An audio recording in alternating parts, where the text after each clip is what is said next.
Hello everyone, मेरा नाम है Jibran Sayyed. I'm Asma Sayyed. Welcome to Al-Safa Portugal Immigration Consultancy. जी। अगर आप चैनल पे नए आए हैं तो आपको बता देता हूँ, हम लोग पोर्चुगल इमिग्रेशन रिलेटेड सारी इन्फॉर्मेशन दी जाती है and we are registered Portugal immigration consultancy based here in Lisbon, Portugal. आपको अगर कोई भी सर्विस चाहिए, कोई भी इन्फॉर्मेशन चाहिए, हमारे चैनल पे आपको सारी इन्फॉर्मेशन मिलेगी। अगर आपको कोई भी सर्विस लेना है तो आप हमें ईमेल कर सकते हैं, व्हाट्सएप कर सकते हैं, आप हमारा अपॉइंटमेंट ले सकते हैं और वीडियोस की कमेंट में भी आप अपनी क्वेश्चंस लिख सकते हैं, तो आपको हम जब भी इंशाल्लाह जवाब देंगे और आपकी जो भी इंक्वायरी है और आपकी जो भी क्वेश्चंस है उसको आंसर करने की कोशिश करेंगे। Also, if you're new to our channel, don't forget to like, share and subscribe to our channel. जी, क्योंकि जितना आप लाइक करेंगे, शेयर करेंगे, सब्सक्राइब करेंगे, ये वीडियो उन तक पहुंचेगी जिसको पोर्चुगल आना है और पोर्चुगल की इमिग्रेशन लेनी है। जो लोग सीरियस हैं, यहाँ पे आना चाह रहे हैं, तो उन तक वीडियो को पहुंचाने का काम करवाइए। और आप खुद भी जो है, अगर आप इंटरेस्टेड हैं पोर्चुगल की इमिग्रेशन से जो भी आपको सर्विस चाहिए, तो आपके लिए ये कारगर होगी, आपके लिए काफ़ी इन्फॉर्मेशन जो है यूज़फुल होगी। अच्छा, आज का सब्जेक्ट है उन लोगों के लिए जो कि पोर्चुगल में आके बिजनेस करना चाहते हैं। तो हमने इससे पहले भी बहुत सारी वीडियोस बनाई हैं, 3-4 वीडियोस हमने पहले भी बनाई थी। हमने अलग अलग आइडियाज़ दिए थे, अलग अलग बिजनेस प्लान्स वगैरह हमने बताए थे, अलग अलग बजट के हमने बिजनेस आइडियाज़ दिए थे। और आज की वीडियो में हम फिर वही करने वाले हैं और एक्स्ट्रा बिजनेस आइडियाज़ और एक्स्ट्रा बिजनेस प्लान्स एक्चुअली हम लोग शेयर करने वाले हैं। तो आज की वीडियो बिजनेस के ऊपर है। So without any further ado, let's start the video. अच्छा, पोर्चुगल के बारे में अगर आप लोग को नहीं पता है तो अगर कुछ लोग जॉब पे अगर आना चाह रहे हैं तो पोर्चुगल एक पोर्चुगीज लैंग्वेज स्पीकिंग कंट्री है। बहुत जगहों पे इंग्लिश डेफिनेटली चलती है, काफ़ी सारे ब्रांड्स हैं यहाँ पे, काफ़ी सारी कंपनीज हैं यहाँ पे जो कि इंग्लिश एक्सेप्ट करती है और काफ़ी सारे कॉल सेंटर्स भी हैं जो कि इंग्लिश स्पीकर्स को हायर करते हैं। लेकिन सिर्फ और सिर्फ वो लोगों के लिए है जो यहाँ पे रेसिडेंट है, जिसके पास यहाँ का TRC कार्ड है, वो कॉल सेंटर्स उन लोग को हायर करती हैं। उससे पहले किसी को हायर नहीं करते। कंपनीज आप डायरेक्ट वहाँ से जॉब सीकर ये सब चीज़ें करके आप डायरेक्ट वहाँ से आ सकते हैं। लेकिन मोस्टली एक्चुअली पोर्चुगल में जॉब थोड़ा सा मिलना मुश्किल है। यहाँ पे आके ट्राई करेंगे तो ये थोड़ा सा मुश्किल पड़ेगा वो लोगों के लिए।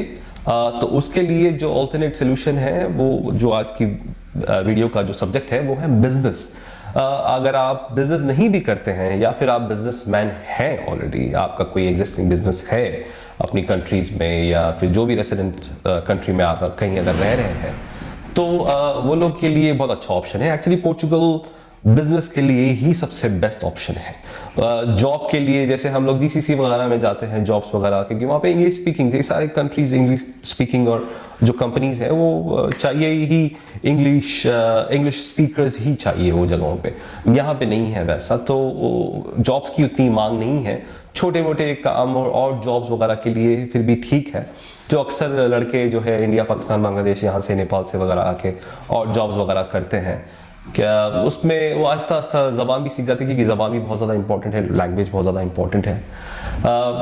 मेन शहरों में हर जगह पे इंग्लिश चलती है, लेकिन थोड़ा सा अगर आप दूर चले जाएंगे तो आपको थोड़ी डिफ़िकल्टी होगी। तो इसलिए बेस्ट ऑप्शन जो आज की वीडियो का जो सब्जेक्ट है वो यही है कि आप आके यहाँ पे अपना बिजनेस शुरू करिए। बिजनेस का जो प्रोसेस है बहुत ज़्यादा इजी है। आपको अपना ट्रेड लाइसेंस चाहिए, आपको डेफिनेटली एक स्टोर चाहिए, दुकान चाहिए। तो 2-3 आइडियाज़ एक्चुअली आज हम लेके आए हैं, तो उसके बारे में डिस्कस करते हैं। तो सबसे पहले बात करते हैं कुछ ऐसा जो लेडीज कर सके, और जो बहुत सारे यहाँ पर ऐसी फैमिलीज है जो हस्बैंड्स अपनी वाइफ्स को यहाँ पर छोड़कर अपनी जॉब पे चले जाते हैं, वापस दुबई, सऊदी, कहीं भी जहाँ पर वो रहना चाहते हैं वहाँ चले जाते हैं, और वाइफ्स और बच्चे यहाँ पर रहते हैं। तो उनके लिए बहुत अच्छा है यहाँ पर, जैसे कि अभी बहुत ज़्यादा ये जो देसी कम्युनिटी है वो बढ़ रही है। इंडियन, पाकिस्तानी, बांग्लादेशी, नेपाली, बहुत सारे ऐसे लोग हैं जिनको ट्रेडिशनल कपड़ों का बहुत शौक होता है। ईदें आती है यहाँ पर, उनके फेस्टिवल्स जो होते हैं, दीपावली, ऐसे वाले बहुत सारे फेस्टिवल्स आते हैं, तो उनके लिए ट्रेडिशनल कपड़े चाहिए। यहाँ पर बुटीक्स आप यहाँ पर खोल सकते हैं। शलवार कमीज होती है, साड़ीज होते हैं, ज्वेलरी होते हैं, खुसेज होते हैं। तो ये सारी एक शॉप आप बुटीक टाइप क्यूट सी खोल सकते हैं। बहुत सारे हमारे ऐसे कस्टमर्स हैं जो माशाल्लाह यहाँ पर खोले हैं और बहुत अच्छे से वो चल रही है। यहाँ पर ऑनलाइन भी करते हैं, वो अपनी छोटी सी एक शॉप भी लगाते हैं। फिर धीरे धीरे कम्युनिटी में एक दूसरे से दोस्ती होती जाती है। बहुत सारे ऐसे छोटे शॉप्स हैं जहाँ पर वो अपनी कम्युनिटी को टारगेट करते हैं। लेकिन यहाँ के पोर्चुगीज जो लोग हैं या यूरोपियंस हैं, वो भी ट्रेडिशनल कपड़े, कुर्तीज़ वगैरह जो होते हैं लखनवी काम के, जो थोड़े से लाइट हैवी वाले नहीं, थोड़े से लाइट एम्ब्रॉयडरी वाले वर्क्स होते हैं, तो वो बहुत ज़्यादा पसंद करते हैं। तो वो भी, हम सिर्फ देसी कम्युनिटी को टारगेट करते हैं यहाँ पर ज़्यादातर ऐसी जो शॉप्स खोलते हैं, लेकिन जो यहाँ की लोकल जो कम्युनिटी है वो भी बहुत ज़्यादा अट्रैक्ट होती है इन सारी चीज़ों से। उनको भी ये जो ट्रेडिशनल बैग्स होते हैं, ट्रेडिशनल जूतीज़ होते हैं, वो बहुत ज़्यादा अट्रैक्ट करते हैं। तो ये बहुत अच्छा बिजनेस है, आप यहाँ पर आके खोल सकते हैं और बहुत कम टाइम में ये बहुत अच्छा देखा है हमने। हमारे बहुत सारे क्लाइंट्स हैं जो बहुत अच्छे से कर रहे हैं। जो मस्जिद है यहाँ पर माशाल्लाह सेंट्रल मॉस्क, वहाँ पर भी छोटे ऐसे स्टॉल्स लगते हैं। मीना बाज़ार टाइप, ईद के एक दिन पहले जो चांद रात होती है वो स्टॉल्स लगते हैं। तो वो बहुत होते होते यहाँ पर बहुत सारे लोग ये अब स्टार्ट कर रहे हैं। नॉट जस्ट लेडीज़, अगर हस्बैंड वाइफ है, आप दोनों मिलके भी करना चाह रहे हैं तो ये बहुत अच्छा ऑप्शन है। बिल्कुल, अलग अलग कम्युनिटी के लोग, हिंदूज है, क्रिश्चियंस हैं, यहाँ पे मुस्लिम्स है। तो हिंदूज के नेपालीज एंड बंगालीज जो हिंदूज है और इंडियन हिंदूज है, उनकी जो काफ़ी सारे फेस्टिवल आते हैं, हर महीना फेस्टिवल होती हैं। तो वो लोग के लिए ट्रेडिशनल क्लोथिंग की यहाँ पे काफ़ी ज़्यादा मांग है। मुस्लिम्स की तो चलो 2-3 फेस्टिवल आती हैं, लेकिन डेफिनेटली वो टाइम पे जो बिज़नेस है, रमज़ान के टाइम पे या अभी ईद अल अज़हा का टाइम आ रहा है, तो मतलब कहने का मकसद ये है कि हर किसी को ज़रूरत है अपने ट्रेडिशनल क्लोथ्स की, कपड़ों की। तो बहुत ज़्यादा चलती है दुकानें यहाँ पे, काफ़ी ज़्यादा अच्छा बिजनेस है उसका। आप अगर इंडिया से हैं तो इंडिया से बहुत ज़्यादा, क्योंकि वहाँ पे इतने ज़्यादा ऑप्शंस हैं, और डिज़ाइनर वेयर्स और नॉर्मल, और सिर्फ कुर्तियाँ, क्योंकि यूरोपियंस को कुर्तियाँ बहुत पसंद है। नॉट जस्ट पोर्चुगल के लोग, काफ़ी सारे बाहर से और दूसरे यूरोपियन कंट्रीज से भी लोग यहाँ पे पोर्चुगल आते हैं ना, टूरिस्ट आती है, और यूएस वगैरह से भी आते हैं। तो वो लोग को भी बहुत ज़्यादा पसंद आती हैं कुर्तियाँ। इंडिया पाकिस्तान की जो सिर्फ कुर्तियाँ होती हैं लेडीज़ की, वो सारी बहुत ज़्यादा बिकती हैं यहाँ पे। तो yes, that's a very good option actually एक बिज़नेस करने के लिए। और एक 300, 400, 500 की एक दुकान rent, 300 euro, 400 euro, 500 euro, depend on the location और साइज़ के हिसाब से एक दुकान ले लीजिए, उसको अच्छा सा सेटअप करिए और माल वहाँ से, इंडिया से, पाकिस्तान से माल लेके आइए, या फिर कोरियर करवाइए, या फिर जैसा भी है। ये एक बार आप अगर शुरू कर देंगे तो वो प्रोसेस ज़्यादा समझ में आ जाएगा, ईजी हो जाएगा। तो एक्सेसरीज, ज्वेलरीज, ये सारी चीज़ें एक साथ मिलके रख सकते हैं। दोनों भी ऑप्शन रखिए, कोशिश करिए कि इंडियन पाकिस्तानी दोनों भी ऑप्शन रखिए। ये सबके लिए है वैसे, क्योंकि ये चारों भी है ना यहाँ पे चारों बहुत है, Indian, Pakistani, Nepalese and Bengali, काफ़ी लोग हैं यहाँ पे। बहुत अच्छा ऑप्शन है। दूसरा और एक आप शुरू कर सकते हैं, वो है अबाया स्टोर, अबाया की दुकान। अगर आप लोग जीसीसी वाले हैं तो अबाया की दुकान यहाँ पे बहुत ज़्यादा अच्छी चलेगी, क्योंकि बहुत सारे मुस्लिम्स हैं। और अगर आप दुबई से, शारजा से, सऊदी से आप अगर सप्लाई कर सकते हैं और यहाँ पे दुकानें खोल सकते हैं, मेरे हिसाब से अबाया की दुकान बहुत अच्छी चलेगी। स्कार्फ्स और शेलाज और ये सब चीज़ें जो आती हैं, उससे रिलेटेड अगर आप एक दुकान खोलेंगे तो बहुत ही ज़्यादा सक्सेसफुल होगी, क्योंकि एक दो है दुकान यहाँ पे बहुत अच्छी चलती हैं, क्योंकि वही दो ही है, तो बहुत काफ़ी सारे लोग फिर उनके पास ही जाते हैं। तो ऑप्शन वैसे यहाँ पे काफ़ी बढ़ते जा रही है चीज़ों की, और क्योंकि लोग काफ़ी आ रहे हैं, तो ये कपड़ों की दुकान और अबाया की दुकान बहुत अच्छी है जी। पहले यहाँ पर ऐसा था, कम्युनिटी कम थी तो लेडीज़ ज़्यादा ये नहीं पहनती थी, लेकिन अब जैसे जैसे ये कम्युनिटी बढ़ती जा रही है, फिर बर्थडे पार्टीज़ भी आती है, फिर शादी भी हो रही है अब माशाल्लाह, तो बहुत सारी चीज़ों के लिए, सारे ओकेशंस के लिए सारी चीज़ों की ज़रूरत पड़ती है। ऑनलाइन लोग लेते हैं तो बहुत ज़्यादा टाइम लग जाता है, बहुत ज़्यादा पैसा लग जाता है। जब ऐसे शॉप्स होते हैं तो पब्लिक के लिए भी बहुत ज़्यादा ईजी एक्सेस हो जाता है, और आपके लिए भी एक, आपके लिए बिजनेस बहुत, आप छोटे से स्टार्ट कर सकते हैं, बिल्कुल छोटी सी जगह लेके, ऑनलाइन अपने इंस्टाग्राम पेज बना सकते हैं। बहुत सारे ऐसे शुरुआत में मार्केटिंग करिए उसकी, बहुत अच्छी छोटी छोटी मार्केटिंग से आप उसको फिर एक अच्छे लेवल पे भी लेके जा सकते हैं।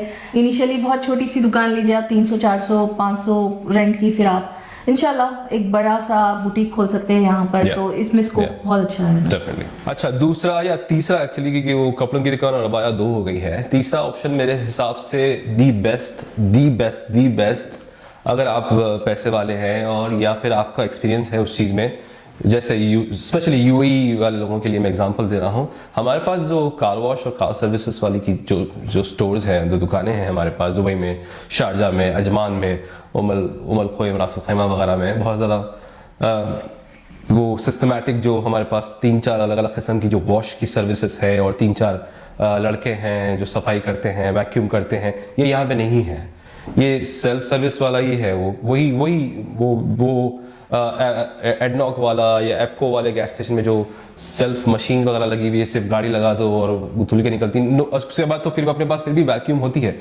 यहाँ पे वो सब कुछ भी नहीं है। ये हमें ही वैक्यूम करना है, हमें ही पॉलिश करना है और हमें ही कार वॉश करना है। तो यहाँ पे ऑप्शन वो नहीं है। वो एक कार वॉश वाला अगर आप ऑप्शन यहाँ पे शुरू करेंगे, उसको थोड़ा सा अच्छे पैमाने पे आपको करना पड़ेगा, अच्छे स्केल पे आपको करना पड़ेगा डेफिनेटली। जो हमारे पास है जीसीसी में वही सेम चीज़ें, वही वैक्यूम मशीन्स और वो जो वॉश करने की जो पावर पंप वगैरह उसको की जो चीज़ों की ज़रूरत पड़ती है, तो वो सारी चीज़ें अगर आप शुरू करेंगे और 1-2-3 लड़कों को यहाँ पे रखे अगर वो सर्विस अगर आप शुरू करेंगे तो बहुत ज़्यादा चलने वाली है। क्योंकि यहाँ पे माशाल्लाह काफ़ी लोग हैं, काफ़ी गाड़ियाँ यहाँ पे मेंटेन रहती हैं, सफाई वगैरह करते हैं, जब खुद ही करते हैं। तो यहाँ पे यूजुअली वो पूरी फुल वॉश वगैरह करने की अलग अलग जगहों पे वो खुद ही वैक्यूम करना है तो 5 euro, 6 euro, 7 euro, 8 euro, 10 euro तक ऐसा है। अगर आप 12 यूरो, 13 यूरो तक भी रख के फुल अगर सर्विस करके अगर आप देंगे, बहुत ही ज़बरदस्त बिजनेस है वो। पहले एक जगह पे शुरू करिए, फिर ब्रांचेस डालिए, तो आपका नाम जो है काफ़ी ज़्यादा बढ़ने के चांसेस हैं। ये बिज़नेस, क्योंकि मैं खुद भी एक्चुअली ये बिज़नेस में इंटरेस्टेड हूँ। मेरा भाई का छोटा भाई जो दुबई में है, उसका खुद का ये बिज़नेस है, उसकी कार एक्सेसरीज और वो हाइड्रो ड्रिपिंग और ये कार वॉश वगैरह उसका है वहाँ पे दुबई में और शारजा में है। तो वो एक चीज़ एक्चुअली मैं भी यहाँ पे सोचता हूँ, तो आप लोग भी इस बारे में सोच सकते हैं कि लेकिन अच्छी खासी एक बड़ी जगह चाहिए आपको। एक डेफिनेटली एक छोटा वेयर हाउस भी अगर आप ले लेंगे या फिर रोड साइड पे थोड़ी गैस स्टेशन के करीब में, वो that you have to do. आपको यहाँ पे आके वो सब चीज़ें करना पड़ेगा। ट्रेड लाइसेंस का कोई इशू नहीं है, वो सारी चीज़ें हम कर देंगे आपके लिए। वो सब जो डॉक्यूमेंटेशन की ज़रूरत है वो सारी चीज़ें अलसफर वगैरह कर दे सकता है आपके लिए। लेकिन ये बहुत अच्छा है। नॉट जस्ट दैट, फिर चौथा जो है गैराज खोल सकते हैं आप। गैराज की यहाँ पे बहुत ज़्यादा अच्छी मांग है। गाड़ियाँ यहाँ पे, क्योंकि रास्ते बहुत ज़्यादा उबड़ खाबड़ है, तो हर हफ्ता, हर 1 महीने में आपको गैराज जाना ही पड़ता है यहाँ पे। तो एक गैराज आप शुरू कर सकते हैं, अच्छे से मैकेनिक्स लेके आ सकते हैं साथ में, या फिर यहाँ पे आके मैकेनिक्स को ढूंढ सकते हैं। गाड़ियाँ, क्योंकि यूरोपियन गाड़ियाँ बहुत है यहाँ पे ना, तो ये एक बहुत अच्छा बिजनेस है। वो ऑयल चेंजिंग वाला, सर्विसिंग वाला, या फिर 2-3 चीज़ें एक साथ भी रख सकते हैं। कार वॉश का रख के वो भी एक सर्विस रख के उसके साथ ही साथ में एक बड़ी गैराज। डेफिनेटली ये सारी चीज़ें ना बड़े पैमाने पे करने की चीज़ है, तो इसका थोड़ा सा बजट वगैरह थोड़ा सा अच्छा खासा होना चाहिए और एक्सपीरियंस भी डेफिनेटली इसका होना चाहिए। तो मैं ये वो लोगों के लिए बोल रहा हूँ कि जिसका ऑलरेडी गैराज है, जिसका ऑलरेडी वेयर हाउस है या फिर कार वॉश सर्विस सेंटर वगैरह है, तो ये लोगों के लिए बहुत अच्छा है। नए आदमी के लिए, नया कोई आके ये चीज़ें एक्सपेरिमेंट करने के लिए वो सही नहीं है। मैं नए लोगों के लिए एडवाइस नहीं कर रहा हूँ, जिसको एक्सपीरियंस है इस चीज़ में वो आ सकता है मेरे हिसाब से। क्योंकि ये चलने वाली चीज़ है। यहाँ पर काफ़ी सारे लोग हैं जो एवरीडे अपनी गाड़ी वॉश कराते हैं। आपको रोड पे बहुत ऐसे डर्टी कार्स नहीं नजर आएंगे, बहुत ज़्यादा मेंटेन रखते हैं सब लोग। और अपने जो यहाँ पर बुजुर्ग लोग हैं वो भी बहुत अच्छे से मेंटेन करते हैं, ऑयलिंग एंड टायर्स वायर हर चीज़ को मेंटेन करके रखते हैं। तो ये चीज़ चलने की बहुत ज़्यादा उम्मीद है, चांसेस है। क्योंकि काफ़ी सारे ऐसे लोग हैं जो बहुत छोटे बजट पे ये स्टार्ट करते हैं, जो कार वॉश करते हैं। उनके पास बहुत ज़्यादा आपको टाइम लेकर, अपॉइंटमेंट्स लेकर जाना पड़ता है, इतनी आसानी से वो नहीं मिलता है। हाँ, 1-2 है यहाँ पे, और 3 महीने से मैं उसका अपॉइंटमेंट लेना चाह रहा हूँ। 3 महीने से कार वॉश करने के लिए 3 महीने से उसका अपॉइंटमेंट लेना चाह रहा हूँ। 3 महीने से उसके पास कोई अपॉइंटमेंट ही नहीं है। तो इमेजिन कितनी डिमांड है, ये ज़रा सोच लीजिए। वो डीप क्लीनिंग वाला भी जो है थोड़ा सा सोच के रखिए। ये डीप क्लीनिंग जो है, जैसे हम शैम्पूइंग वगैरह कराते हैं, सीट्स वगैरह की, अंदर पूरी मैट्स वगैरह की, पूरी अंदर से गाड़ी की जो सफाई वगैरह का कराते हैं ना, वो भी इसके अंदर ऐड करिए अगर आप ऐड कर सकते हैं तो तो बहुत ही ज़्यादा इसमें पैसे एक्चुअली आप बना सकते हैं और ये बहुत ही ज़बरदस्त बिजनेस है यहाँ पे चलने के लिए, क्योंकि डिमांड बहुत है। डिमांड है एक्चुअली इसकी, यस। अच्छा, जो पांचवी है ये उन लोगों के लिए है जो मेरे शहर से हैं, हैदराबाद से हैं। हैदराबादी बिरयानी आपको पता है कि कितनी मशहूर है। ये 2 बिजनेस का इरादा मेरा भी है, अपार्ट फ्रॉम अल सफ़र मेरा भी इरादा है। दुबई में हमारी एक कैफ़े और कैफेटेरिया भी थी चटपटी के नाम से, जो सिलिकॉन ओएसिस की तरफ थी एक्चुअली। चटपटी के नाम से हमारी एक रेस्टोरेंट थी वहाँ पे। तो मेरा भी इरादा है, अगर वो हैदराबादियाँ अगर सुन रहे हैं, तो हैदराबादी रेस्टोरेंट खोलने के लिए। पोर्चुगल में अभी तक हैदराबादी प्योर हैदराबादी रेस्टोरेंट नहीं है। हैदराबादी बिरयानी, हैदराबादी तलावा गोश्त, खट्टी दाल, एक बेसिक मेरा जो इरादा है वो ये है कि सिर्फ और सिर्फ बिरयानी के 3-4 options, chicken biryani, mutton biryani, mix biryani, ये अलग अलग बिरयानी का ऑप्शन है मेरा। उसके साथ ही साथ तलावा गोश्त, खट्टी दाल, चावल, ये 3 एक साथ एक कॉम्बो बना के सिर्फ शुरू में सिर्फ ये 2 मेन्यू रखे, बिरयानी और तलावा गोश्त, खट्टी दाल, चावल, ये वाला। और आगे जाके फिर 65 और पराठे, जो पराठे बनते हैं 65 के साथ। ये 3 चीज़ों का मेरा सिर्फ और सिर्फ ये 3 चीज़ें शुरू करने का इरादा है और प्योर हैदराबादी चाय का इरादा है। अगर कोई हैदराबादी सुन रहा है तो मुझे कांटेक्ट करिए। अगर कोई एक्सपीरियंस हैदराबादी रेस्टोरेंट है, जैसे हैदराबाद में हमारी जो मामा की हमारे मामाओं की जो 2 कैफ़ेज़ हैं, वहाँ पे तो होटल कहते हैं, वो हमारी आदाब होटल है जो मेरे मामा की है। आदाब होटल से हटके फिर कैपरी होटल है, वो भी दूसरे मामा की है। तो हम थोड़ी होटल इंडस्ट्री, मतलब मामास की तरफ, मम्मी की तरफ थोड़ी थी रेस्टोरेंट वाली इंडस्ट्री में थोड़ा सा उनका एक्सपीरियंस है। तो वो थोड़ा सा मैं भी देखता था, तो इसलिए वही रीज़न से मैंने दुबई में भी शुरू किया था।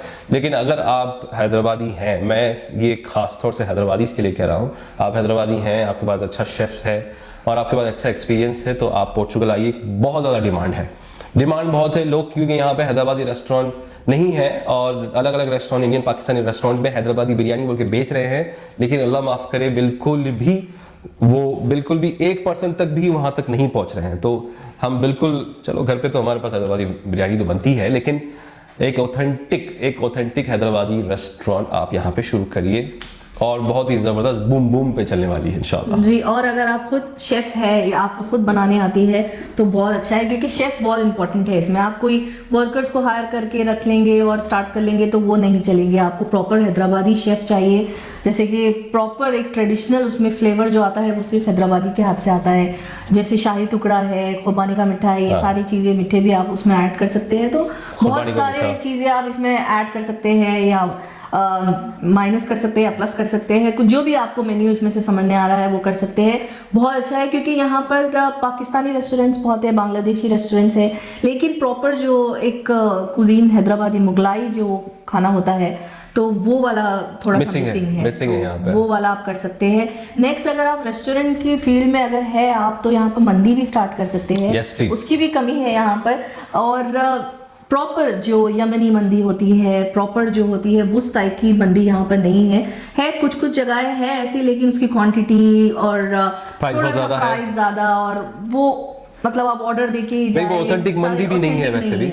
वो कुछ प्रॉपर जैसे दुबई में जैसे होते हैं मजलिस लगी हुई और वो प्रॉपर सेटिंग अरेंजमेंट एंड वो वैसी टाइप की अगर मंदी है। ये अच्छा है। हम आपको वो वाले आइडियाज दे रहे हैं, नॉट जस्ट एक मोबाइल शॉप या डोनर कबाब या टीवीडी चला लो, ये सारे छोटे छोटे बिजनेस नहीं, कुछ यूनिक आइडियाज आपके दिमाग में आ सकते हैं। क्योंकि अक्सर कोई आता है तो यही सोचता है कि हम जाएंगे और ग्लोव चला लेंगे या फिर टीवीडी चला लेंगे या मोबाइल शॉप चला लेंगे। थोड़ा सा अगर बजट आप अपना बढ़ाएंगे और थोड़ा सा आइडियाज़ को और सोचेंगे तो बहुत सारे ऐसे यूनिक प्लान्स हैं जो यहाँ पर बहुत अच्छे चलते हैं। और थोड़े तो इसमें कम बजट में भी आप स्टार्ट कर सकते हैं और कुछ के लिए आपको थोड़ा सा अपना बजट बढ़ाना पड़ेगा। लेकिन आइडियाज़ बहुत अच्छे हैं, अपने माइंड में रखिए, एक लिस्ट बनाइए और सोचिए कि आप इसको कैसे इम्प्लीमेंट कर सकते हैं। तो थोड़ा सा इसमें मेहनत लगेंगी और कोशिश करिए। और ये चलने वाले बिजनेस है, ऐसा नहीं कि बस कुछ भी नाम के लिए आप स्टार्ट कर दे रहे हैं, लेकिन 2-3 महीने में 6 महीने में वो बंद हो जा रहा है। ये बहुत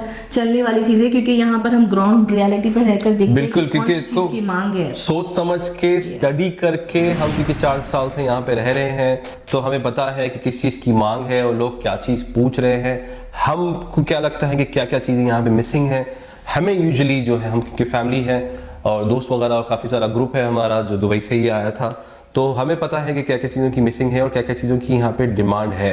तो ये जो लिस्ट हम आपको प्रोवाइड कर रहे हैं आज की, वो बहुत ज़्यादा रिसर्च करने के बाद एक्चुअली हम आपको दे रहे हैं। तो ये जो मैंने अभी तक आपको बिजनेस प्लान्स बताए हैं, उस पर अगर आप कोई भी इंटरेस्टेड है या फिर एक्सपीरियंस लोग हैं, तो इसको सोचिए, समझिए, हमें कांटेक्ट करिए। We provide this service also. हम आपका पेपर वर्क का काम, ये D2 की कैटेगरी में आता है। वैसे ये जो बिजनेस हम आपको बता रहे हैं, क्योंकि बिजनेस है ये फ्रीलांसर्स और बिजनेसमैन के लिए, तो ये D2 की कैटेगरी में आता है। साथ में फैमिली भी आपकी आ सकती है। D2 को अगर समझना है तो D2 के बहुत सारे वीडियोस हमने बनाए हैं, तो उसको भी आप देख सकते हैं। अच्छा, लास्ट और फाइनल, ये लास्ट वाली जो बिजनेस प्लान थी थोड़ी सी उससे रिलेटेड है। वो है जो यूएई में और सऊदी वगैरह में जो अपने पास मलबारी कैफेटेरियाज वगैरह है ना, जहाँ पे पराठा वगैरह मिलते हैं और मतलब उतनी छोटी सी जगह में हर चीज़ें मिल जाती हैं। और फ्रेश जूस का यहाँ पे नहीं है। जूसेस यहाँ पे ज़्यादातर सुपरमार्केट वगैरह में ही मिलती हैं, तो वो लॉन्ग लाइफ वगैरह जूसेस हैं, और वो सिर्फ ऑरेंज जूस है। फ्रेश जूस के नाम पे जो अपने पास बरक़ात आता है ना, बरक़ात जूस जो आता है दुबई में, वो एक कंपनी है, बस वो ऑरेंज जूस वगैरह मिलती है। तो अपने पास जो दुबई में, सऊदी में, जीसीसी में जो मलबारी कैफेटेरियाज हैं, जो कि बहुत सस्ते में शुरू हो जाती हैं, और वो लोग काफ़ी ज़्यादा चीज़ें होती हैं उसके अंदर, वो प्रोवाइड करते हैं हर किस्म की सैंडविचेस और हर किस्म के जूसेस। तो वो जूस का थोड़ा सा यहाँ पे शुरू करना बहुत ज़्यादा ज़रूरी है। उसके साथ साथ चाय और कॉफ़ी वगैरह भी ये भी रख सकते हैं। जूस जो आपका ऑरेंज जूस है, एप्पल जूस है, मिल्क शेक्स है, जो मैंगो मिल्क शेक है, ये सारी चीज़ें जो बिल्कुल है ही नहीं, और इनको जूसेस की बहुत ज़्यादा आदत है, लेकिन उसके बावजूद भी वो सिर्फ और सिर्फ सुपरमार्केट्स वाले जूसेस पीते हैं। और कुछ रेस्टोरेंट्स हैं जहाँ पे डेफिनेटली बहुत महंगा है, तो वो मिलती है, वो जो टेक अवे ग्लास में जो अपने पास 5 दिरहम, 10 दिरहम, 15 दिरहम में जो जूसेस मिलती हैं, वो ऑप्शन नहीं है यहाँ पे आके उसको शुरू करिए। काफ़ी ज़्यादा डिमांड में डेफिनेटली काफ़ी ज़्यादा उसकी मांग है, और वो चलने वाली चीज़ है। वहाँ पे एक जूस सेंटर जो है अपना, जूस वर्ल्ड वगैरह है, सऊदी का है, जो दुबई में भी खुला था, और बहुत सारे फ्रूट्स वगैरह लगा के, मुझे वो बिज़नेस बहुत ज़्यादा अच्छा लगता है। बहुत ही ज़बरदस्त बिज़नेस है। उसमें कुछ ज़्यादा वेस्ट भी नहीं होती चीज़ें, क्योंकि फ्रूट जो जल्दी ख़राब नहीं होती, वैसे फ्रूट्स नहीं होते। ऑरेंज तो ख़राब होता ही नहीं है, आपका एप्पल ख़राब नहीं होता है, बनाना जूस वगैरह, बनाना आप काफ़ी टाइम तक रख सकते हैं। ये पूरे फ्रूट्स, मतलब स्पेशली मैं अपना दुबई में जो ज़्यादातर हमारा जो फेवरेट था, वो वाटरमेलन जूस था। तो वाटरमेलन एवोकाडो मिल्क शेक भी आप स्टार्ट कर सकते हैं। बहुत सारे ऑप्शंस हैं। वो जो मेन्यू है वो तो, और जो पराठा और अंडा पराठा मलबारी टाइप होता है, उसके साथ एक चाय, इजी नाश्ता होता है। थोड़ा सा कम बजट में इंसान चाहता है कि थोड़ा सा हैवी हो जाए, तो वो भी आप स्टार्ट कर सकते हैं। उसके साथ साथ आप हेल्थी ऑप्शंस भी रख सकते हैं, सैलेड्स है या एवोकाडो एंड टोस्ट है। तो ये सारे थोड़े से यहाँ के वहाँ के दोनों ऑप्शंस मिलाकर आप हेल्दी वर्जन और थोड़ा सा ये वर्जन रख के आप बर्गर्स भी होते हैं, पिज्ज़ा भी रख सकते हैं। तो एक ही कैफेटेरिया में हमारे पास वहाँ पर काफ़ी सारे ऑप्शंस मिल जाते थे, तो वैसे ही आप यहाँ पर भी स्टार्ट कर सकते हैं। इसमें भी ज़्यादा बजट नहीं चाहिए आपको। थोड़ा सा आप एक अच्छा सा किचन अगर सेटअप कर लेंगे और 2 वर्कर्स होंगे तो बहुत अच्छे वर्कर्स होना बहुत ज़्यादा जरूरी है। स्पेशली जो रेस्टोरेंट का बिजनेस है, उसमें सब बहुत ज़्यादा क्रूशल है, बहुत ज़्यादा इंपॉर्टेंट है कि आपके वर्कर्स बहुत ज़्यादा अच्छे हों। वो वर्कर्स अच्छे हों तो ही आप सक्सेसफुल होंगे, नहीं तो। और अगर आप खुद ही काम करते हैं तो वो और ज़्यादा अच्छा है। डिलीवरी का यहाँ पे कुछ इशू नहीं है, डिलीवरी भी उस पर शुरू होती है। काफ़ी सारे लोग डिलीवरी पे आपका खाना ऑर्डर वगैरह करेंगे ऑनलाइन वगैरह, जोमेटो जैसे वहाँ पे है, तलबात वगैरह। यहाँ पे ग्लोवो है और ऊबर ईट्स है। यहाँ पे भी 2-3 वो फूड डिलीवरी वाले कंपनीज है, वो ग्लोवो, ऊबर ईट्स और एक और तीसरा है। तो उसके लिए बहुत ज़्यादा अच्छा ऑप्शन है, तो आपको परेशान होने की ज़रूरत नहीं है डिलीवरी वगैरह के लिए। लेकिन ऑर्डर्स आएंगे, काफ़ी ऑर्डर्स आएंगे। और टिपिकल मैं ख़ास तौर से उन लोगों के लिए बोल रहा हूँ, टिपिकल वो जो मलबारी, जो अपने पास जीसीसी में मलबारी कैफेटेरियाज है ना, वैसी टिपिकल एक कैफेटेरिया यहाँ पे शुरू करिए, तो बहुत ही ज़बरदस्त चलेगा, बहुत ही ज़बरदस्त चलेगा। तो ये सारे बिजनेस प्लान थे जो दिमाग में थे हमारी तरफ से, क्योंकि हम लोग देखते हैं कि क्या क्या चीज़ें मिसिंग है और क्या क्या चीज़ें चल सकती है। कैफ़े ये बुटीक और आपका कार वॉश वाला और सर्विस सेंटर, ये सारी चीज़ों की यहाँ पे डिमांड है। और क्योंकि हम लोग बहुत ज़्यादा है ना यहाँ पे, अभी इंडियन, पाकिस्तानी, देसी वगैरह बड़े सगीर के लोग बहुत ज़्यादा हैं यहाँ पे, और बहुत सारे जीसीसी से आए हुए लोग हैं ना, तो उनको ये सारी चीज़ों की थोड़ी सी कमी दिखती है। मंदी की कमी है यहाँ पे, हैदराबादी खाने की कमी है यहाँ पे। तो ये जो चीज़ें हमने आपको आज बताई है, उन सारी चीज़ों की कमी है। तो कोशिश करिए कि ये बिज़नेस को यहाँ पे आके शुरू करिए। और जो लोग ऑलरेडी एक्सपीरियंस है ये चीज़ में, उनके लिए ये एक्चुअली जो एक्सपीरियंस है ऑलरेडी, जो कर रहे हैं, हमने ये वीडियो बनाई है उन लोग के लिए। एक बुटीक है जो कि एक्स्ट्रा आपने कभी नहीं भी की है, तो बुटीक जो है कोई भी आके कर सकता है। आपको कुछ टाइम पे आपको एक्सपीरियंस मिल जाएगा। लेकिन एक्सपीरियंस अगर है, आपका खुद का बुटीक है, दुकान है, ऑलरेडी कपड़ों की दुकान है, तो आप यहाँ पे आके शुरू कर सकते हैं। तो उम्मीद करते हैं कि वीडियो आपको पसंद आई है और हमारी बातें पसंद आई हैं, और इसे इम्प्लीमेंट करिए। कोशिश करिए कि अगर आप एक्सपर्ट हैं, इसमें एक्सपीरियंस है, तो आके ये बिज़नेस वगैरह शुरू करिए। इसमें किसी चीज़ में अगर आपको हमारी सर्विस चाहिए, डॉक्यूमेंटेशन में, वीज़ा के लिए, डेफिनेटली हम लोग रियल एस्टेट का काम नहीं करते कि भाई लोकेशन आपके लिए देख के रखें, ये सारी चीज़ों में नहीं जाते। पेपर वर्क की मैं बात कर रहा हूँ। तो D2 के लिए कोई अगर आपको सर्विस चाहिए, निफ्ट से रिलेटेड, ट्रेड लाइसेंस से रिलेटेड, और D2 के लिए आपको एक घर का हाउस कॉन्ट्रैक्ट चाहिए 1 साल का, तो वो दिलाने में, for the purpose of D2 दिलाने में हम आपकी मदद कर सकते हैं। आप हमें कांटेक्ट कर सकते हैं, ईमेल करिए, व्हाट्सएप करिए, कमेंट्स में अपने सवाल लिखिए। दूसरों तक भी वो सवालों को पहुंचने दीजिए, क्योंकि उनके भी स्टैंडर्ड ही सवाल होंगे, तो उनको भी जवाब मिल जाएगा एडवांस में। हमसे बात करनी है तो you can take a consultation, आप एक कंसल्टेशन फीस पे करके हमसे डायरेक्टली बात कर सकते हैं। मेरा नाम है Jibran Sayyed. And I'm Asma Sayyar. Peace be upon you all.